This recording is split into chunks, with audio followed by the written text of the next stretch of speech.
وسلم دائماً ابدا علی حبیبک خیر الخلق کلہم منزہ عن شریک فی محاسنہ فجوہر الحسن فیہ غیر منقسم یا اکرم الخلق مالی من الوذ بہ سواک عند حلول الحادث العمم ولن یضیق رسول اللہ جاہک بی اذا الکریم تجلی باسم منتقم رب صلی وسلم دائماً ابدا علی حبیبک خیر الخلق کلہم۔ اللہ تبارک و تعالی جل شانہ کی حمد و ثناء اور حضور سید المرسلین خاتم النبیین امام الانبیاء حضرت محمد مصطفیٰ صلی اللہ تعالی علیہ وآلہ وبارک وسلم کے دربار گہربار میں ہدیہ درود و سلام بصد ادب و احترام عرض کرنے کے بعد معزز سامعین السلام علیکم ورحمۃ اللہ وبرکاتہ۔ اللہ تعالیٰ کے فضل و توفیق سے اور اس کے پیارے حبیب صلی اللہ تعالیٰ علیہ وآلہ وسلم کی نگاہ رحمت اور شفقت کے طفیل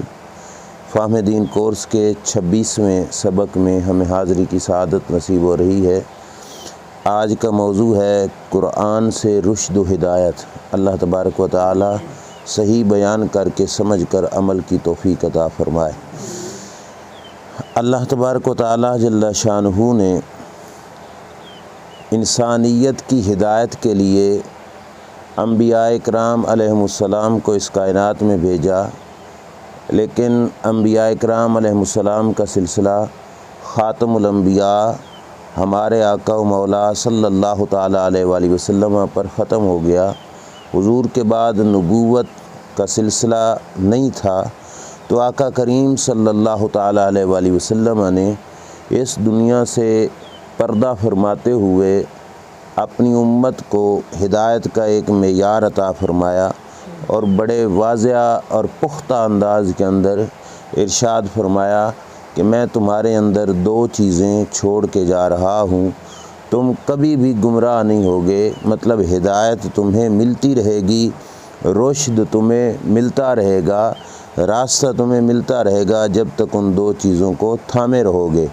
اولہما کتاب اللہ، پہلے نمبر پر رسول کریم صلی اللہ علیہ وسلم نے وہاں پہ قرآن مجید فرقان حمید کا ذکر فرمایا کہ پہلی اللہ کی کتاب ہے، جب تک اس کے ساتھ جڑے رہو گے، جب تک اس سے جو ہے ہدایت سمجھتے رہو گے، ہدایت سیکھتے رہو گے، تو تم زندگی میں کبھی بھی گمراہ نہیں ہوگے۔ قرآن مجید کے اندر رب ذوالجلال نے یوں ارشاد فرمایا فَمَنِ اتَّبَعَ ہُدَایَ، فرمایا جس نے میری دی ہوئی ہدایت کی پیروی کی، اس کے پیچھے چلا، اس کا تابع دار بنا، وہ زبان مصطفیٰ صلی اللہ علیہ وسلم تھی اور یہ ہے کلام خدا عز و جل۔ اللہ کریم جل شانہ کے محبوب نے بھی وہاں پہ فرمایا کہ کتاب اللہ قرآن کے ساتھ جڑنے سے تم کبھی ہدایت سے دور نہیں ہوگے، نہ کبھی گمراہ ہوگے۔ یہاں پر کلام خدا کے اندر اللہ رب العزت جل شانہ بھی ارشاد فرما رہا ہے کہ فَمَنِ اتَّبَعَ ہُدَایَ فَلَا يَضِلُّ وَلَا يَشْقَىٰ، کہ جو میری ہدایت کا پیروکار بن گیا، جس نے میری ہدایت کی تابع داری کی، لا یضل، مطلب وہ کبھی بھی گمراہ نہیں ہوگا، ولا یشقیٰ، اور بدبخت بھی نہیں ہوگا۔ اللہ کریم جل شانہ نے یہ دونوں باتیں ارشاد فرما دیں، اور جو دوسری راہ پہ جائے گا اس کے بارے میں فرمایا وَمَنْ أَعْرَضَ عَنْ ذِكْرِي فَإِنَّ لَهُ مَعِيشَةً ضَنْكًا، جس نے میری یاد سے منہ پھیرا اس کی زندگی تنگ ہو جائے گی۔ یہاں ذکر سے مراد مختلف اقوال ہیں مفسرین اکرام کے، ایک قول قرآن مجید بھی ہے کہ یہاں ذکر سے مراد ہے قرآن، تو معنی بنا کہ جس نے قرآن سے منہ پھیر لیا اس کی زندگی تنگ ہو جائے گی۔ ایک قول ہے کہ ذکر سے مراد ذات مصطفیٰ صلی اللہ تعالیٰ علیہ وآلہ وسلم بھی ہے کہ جس نے ذات مصطفیٰ صلی اللہ علیہ وسلم سے بھی منہ پھیر لیا اس کی زندگی تنگ ہو جائے گی۔ وَنَحْشُرُهُ یوم القیامت اعمیٰ، اور فرمایا بروز قیامت ہم اس شخص کو اندھا کر کے اٹھائیں گے، قیامت کے میدان میں وہ شخص اندھا ہوگا۔ تو قرآن منبع رشد و ہدایت ہے، اور قرآن ایک ایسا کلام ہے کہ جس کلام کے سننے سے، جس کلام کے پڑھنے سے، جس کلام میں غور و فکر کرنے سے اللہ نے ڈھیروں قوموں کو اور ڈھیر سارے لوگوں کو ہدایت عطا فرمائی۔ آقا کریم صلی اللہ تعالیٰ علیہ وآلہ وسلم نے اپنی زبان اقدس سے اس کی مثال کچھ یوں فرمائی۔ حضرت عبداللہ بن مسعود راوی ہیں، سرکار نے فرمایا ضرب اللہ مثلا صراطا مستقیما،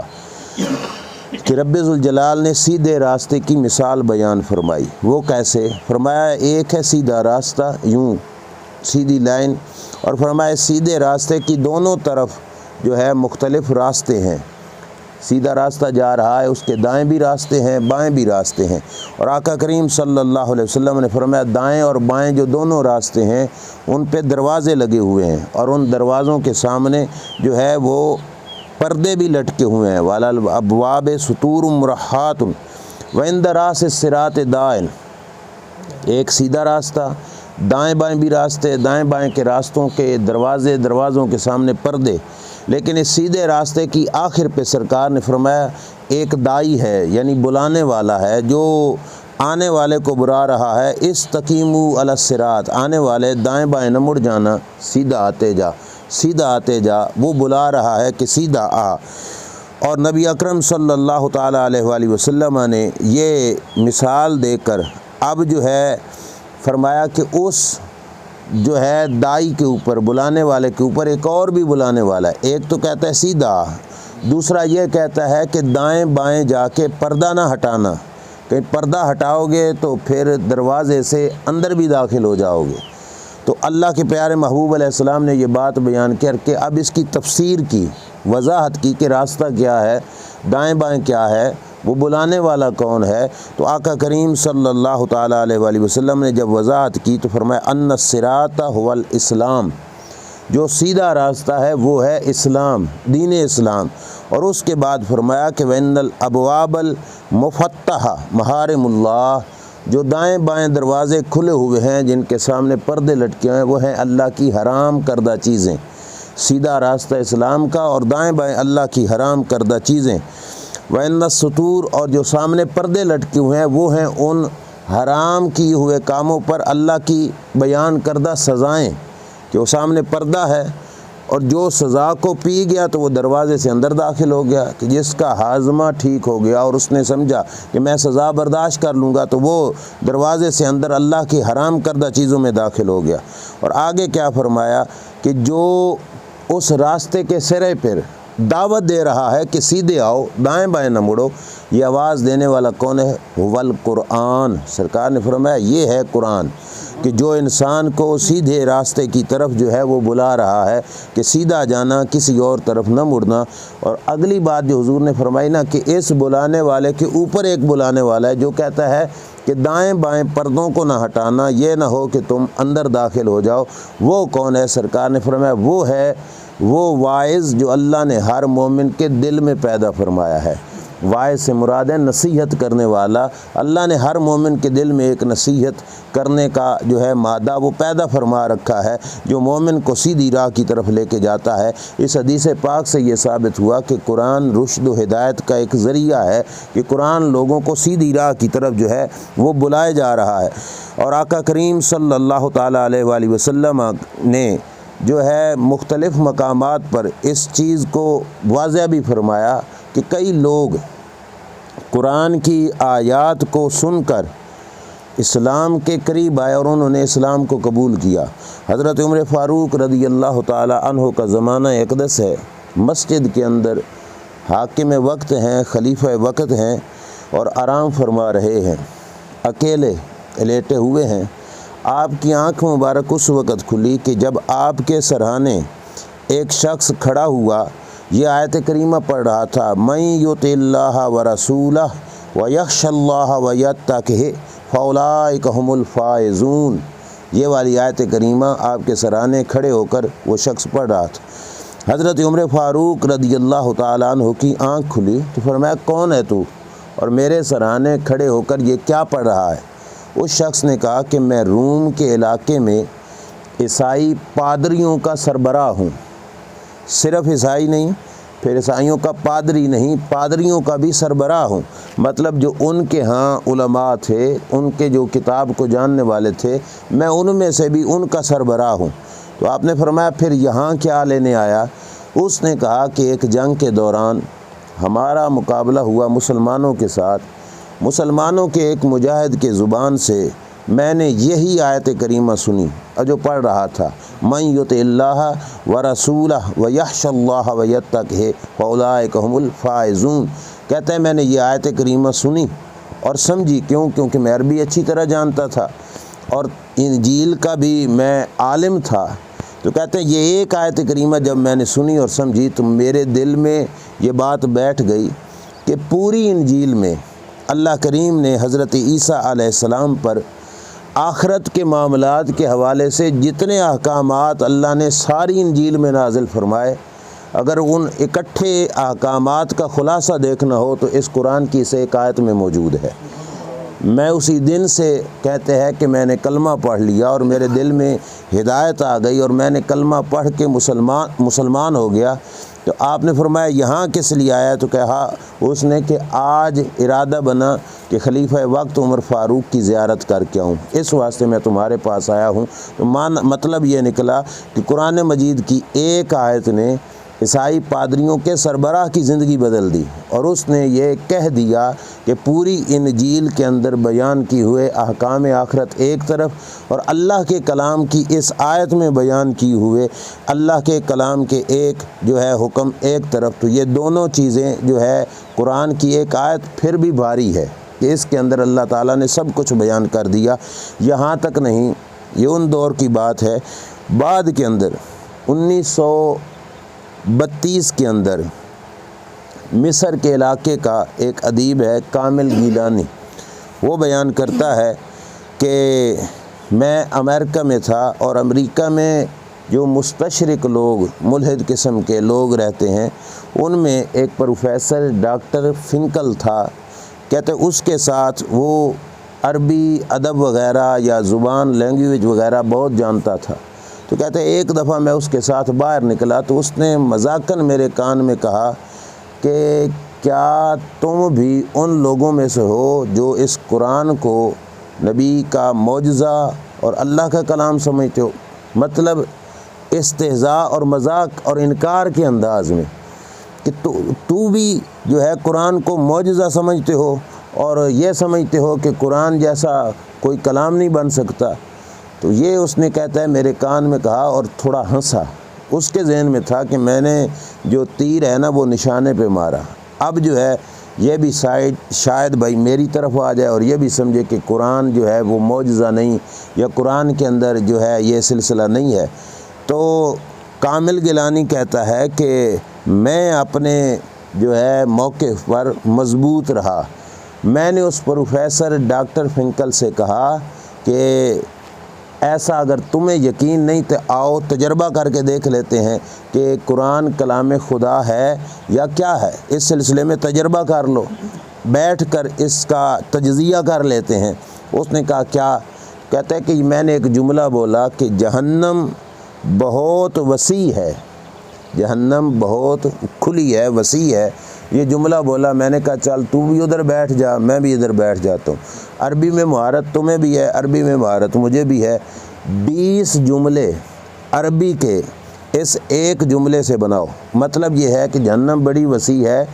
اس ایک جملے کو 20 جملوں میں ڈالو۔ مطلب جملہ عربی کا ہو اور ہر جملے کا مطلب یہ ہو کہ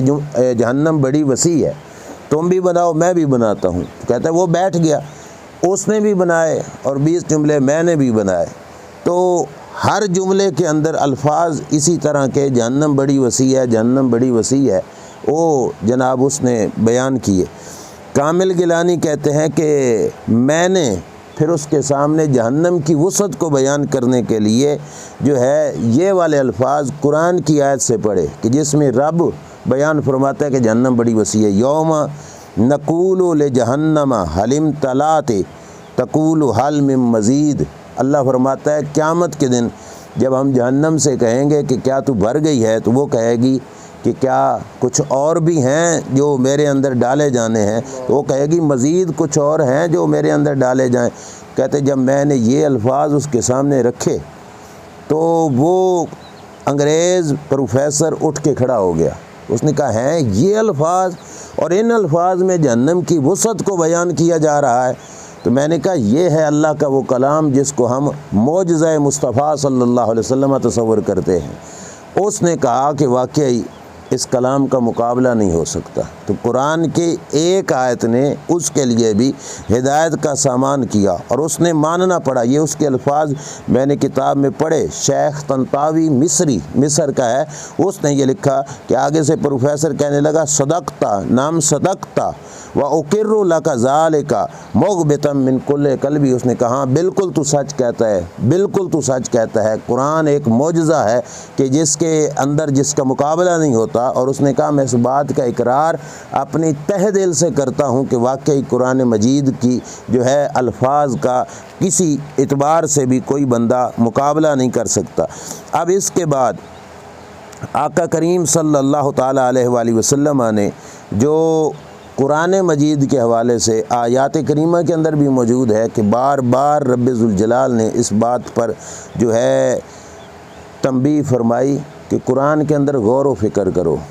تدبر کرو، غور و فکر کرو۔ افلا تتدبرون یہ بار بار کہا گیا، افلا تتفکرون یہ بار بار کہا گیا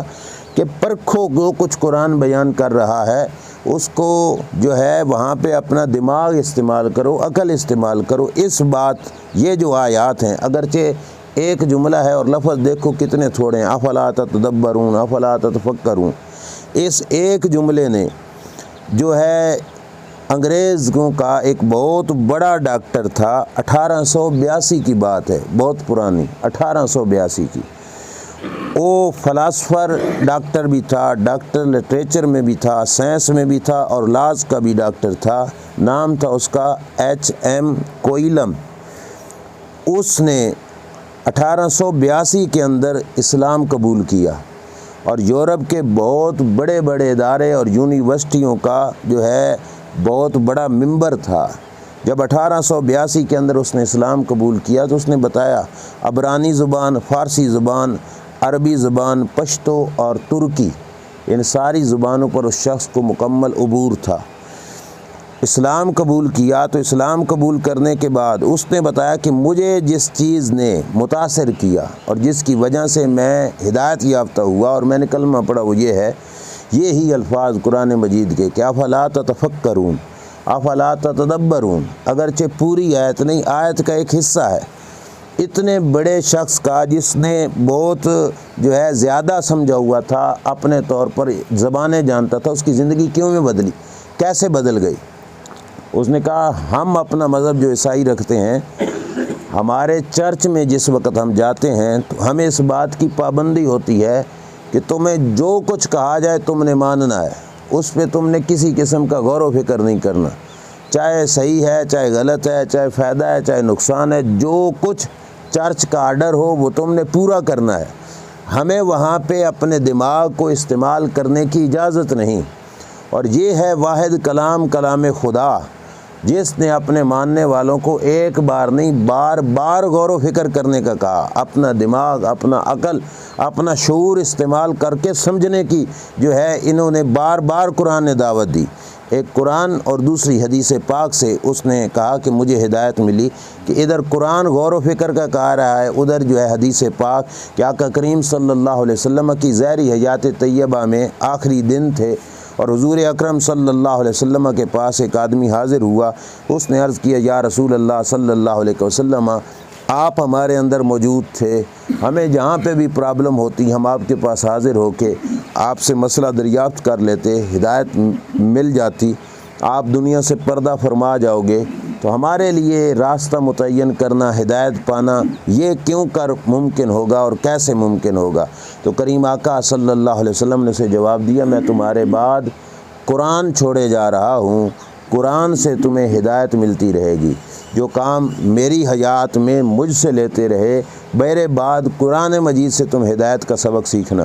تو اس نے پوچھا کہ قرآن سے ہر بندے کا اتنا فہم نہیں کہ وہ قرآن مجید سے مسئلہ نکال سکے، تو اگر قرآن سے نہ نکال سکا تو پھر تو نبی اکرم صلی اللہ علیہ وسلم نے فرمایا تھا کہ پھر وہ حدیث پاک سے مسئلہ نکال کر سمجھے اور ہدایت حاصل کرے۔ اور وہ انگریز پروفیسر کہتا ہے کہ اس بندے نے جب پوچھا کہ ان دونوں سے اگر کسی کو مسئلہ نہ مل سکے اور حالات کی چینجنگ کے اعتبار سے، تو سرکار نے فرمایا تھا کہ ہر بندے کو پھر اللہ نے ایک فہم عطا فرمایا ہے، سمجھ عطا فرمائی ہے، وہ شعور کے ذریعے اس قرآن و حدیث کے زیر سایہ وہ مسئلے کا استنباط کر سکتا ہے۔ تو اس نے کہا یہ دونوں چیزیں، قرآن کی وہ آیت اور یہ بات جب میں نے پڑھی تو میں نے کہا کہ ہمارا چرچ ہمیں غور و فکر نہیں کرنے دیتا، اور اسلام جو ہے غور و فکر کا اور استعمال کرنے کی دعوت دے رہا ہے۔ تو 1882 کے اندر وہ شخص مسلمان ہوا، اور اس انداز کے اندر مسلمان ہوا کہ سینکڑوں قسم کے بڑے بڑے انگریز جن کو اس شخص نے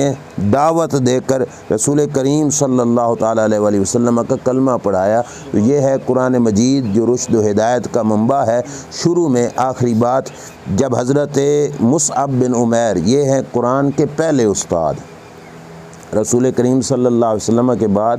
جب مدینہ شریف سے 12 لوگ آئے تھے اور حضور علیہ السلام کے ہاتھ مبارک پر بیعت کی تھی، جس کے بعد مدینہ کی فضا سازگار ہوئی اور وہاں پہ حضور علیہ السلام تشریف لے کے گئے، تو وہ 12 لوگ حضور کی بیعت کر کے جانے لگے۔ تو انہوں نے عرض کیا تھا کہ ہمیں ایک شخص دو جو ہمیں قرآن مجید کی تعلیم دے، قرآن سکھائے۔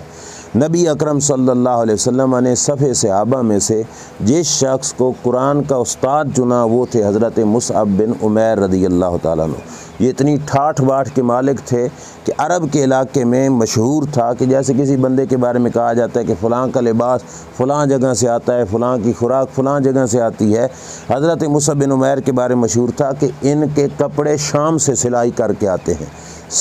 سلے ہوئے کپڑے ان کے شام سے آتے ہیں، اور معطر اتنے ہوتے تھے جس گلی سے گزرتے تھے عطر اور خوشبو وہاں پہ بھی پھیلتا تھا۔ لیکن جب اسلام قبول کیا، گھر والوں نے سب کچھ لے لیا، کپڑے لے لیے، جائیدادیں لے لی، مال و دولت لے لیا، پھٹے ہوئے کمبل کو اپنے جسم پہ اوڑھے ہوئے بارگاہ مصطفیٰ صلی اللہ علیہ وسلم میں حاضر ہوئے تھے، اور میرے کریم آقا صلی اللہ علیہ وسلم نے ان کو سعادت مندی یہ بخشی کہ جس وقت مدینے والوں نے اپنے لیے قاری مانگا کہ ہمیں کوئی استاد دو، تو سرکار نے حضرت مصعب بن عمیر رضی اللہ تعالیٰ عنہ کو وہاں پہ بھیجا۔ حضرت مصعب بن عمیر رضی اللہ تعالیٰ عنہ نے قرآن پڑھایا، اور اس درجہ پڑھایا کہ جس وقت آپ تشریف لاتے تو مدینہ والے آپ کا نام سے اتنے واقف نہیں تھے، وہ کہتے جال مقری پڑھانے والا آ گیا، قاری آ گیا، یہ آپ کے لیے لفظ استعمال ہوتے تھے۔ سال بھر کی محنت اس علاقے میں جہاں لوگ بالکل ہی قرآن سے بے خبر تھے۔ آج مثلا لوگ نام قرآن جانتے ہیں، گھروں میں قرآن پڑھا ہوتا ہے، الفاظ جانتے ہوتے ہیں ڈھیر سارے، بالکل نہیں جانتے تھے۔ سال کی محنت کے بعد پچھلے سال 12 بندے آئے تھے جنہوں نے حضور کی بیعت کی تھی، اگلے سال اس موقع پر حضرت مصعب بن عمیر رضی اللہ تعالی عنہ کی کوشش سے 75 بندے آئے جنہوں نے رسول کریم صلی اللہ علیہ وسلم کی بیعت کی۔ قرآن رشد و ہدایت کا ذریعہ ہے، جس نے قرآن کی طرف توجہ کی اور اللہ سے دعا مانگنے کا بھی اسے وقت نہ ملا، قرآن کی طرف متوجہ رہا۔ یہ بہت بڑی بات ہے، ترمذی شریف کی حدیث عرض کرنے لگا ہوں، قرآن کی طرف رہا، ذکر اللہ کا ٹائم بھی نہیں ملا اور دعا مانگنے کا بھی ٹائم نہیں ملا۔ اللہ کے محبوب علیہ السلام حدیث قدسی میں فرماتے ہیں کہ رب فرماتا ہے من شاغلہ القرآن عن ذکری و مسألتی، جو میری ذکر اور میرے بارگاہ میں دعا کرنے سے بھی جو ہے مصروف رہا قرآن کے اندر، فرمایا آتیتہ افضل ما اوتی السائلین، فرمایا جتنا مانگنے والے کو دیتا ہوں میں اس شخص کو مانگنے والے سے بھی زیادہ عطا فرماؤں گا۔ دعا کر کے مانگ کر لینے والا اسے اتنا نہیں ملے گا جتنا رب ذوالجلال جل شانہ اس بندے کو دے گا جس بندے نے قرآن کی طرف اپنی زندگی لگائی، قرآن کی طرف متوجہ ہوا اور قرآن سے ہی جو ہے اس نے ہدایت پانے کی کوشش کی۔ قرآن کا اپنا حکم ہے، اللہ نزل احسن الحدیث کتابا متشابہا، اللہ نے بہت احسن بات جو کتاب ہے جس کے الفاظ ایک دوسرے سے ملتے جلتے ہیں وہ اتاری، اور آگے فرمایا تقشعر منہ جلود الذین یخشون ربہم، جلدیں کانپتی ہیں ان لوگوں کی جو اللہ کے سے ڈرنے والے ہیں، ثم تلین، پھر ان کے دل نرم ہو جاتے ہیں، الی ذکر اللہ، اللہ کے یاد کی طرف، یہ الفاظ اصل میں نے پڑھنے تھے، ذالک ھدی اللہ، یہ ہے اللہ کی ہدایت، یعنی قرآن اللہ کی ہدایت ہے، یہدی بہ من یشاء، اللہ اسی قرآن کے ذریعے جسے چاہتا ہے ہدایت عطا فرماتا ہے، ومن یضلل، جس کو اللہ گمراہ کر دے، مطلب اللہ کی بارگاہ سے جسے راستہ نہ مل سکا، فما لہ من ہاد، پھر روئے زمین پر کوئی بھی اس کا رہنما نہیں ہو سکے گا جو اس کے لیے ہدایت کا سامان کر سکے۔ تو رب ذوالجلال جل وعلا شانہ نے قرآن مقدس جو ہے وہ ہدایت کا ایک سرمایہ ہمارے لیے اتارا، اور ہدایت اسی کے ذریعے سے کائنات کے اندر بڑھتی ہے۔ رب ذوالجلال جل وعلا شانہ ہمیں قرآن سے ہدایت پانے کی توفیق عطا فرمائے۔ وآخر دعوانا الحمدللہ رب العالمین۔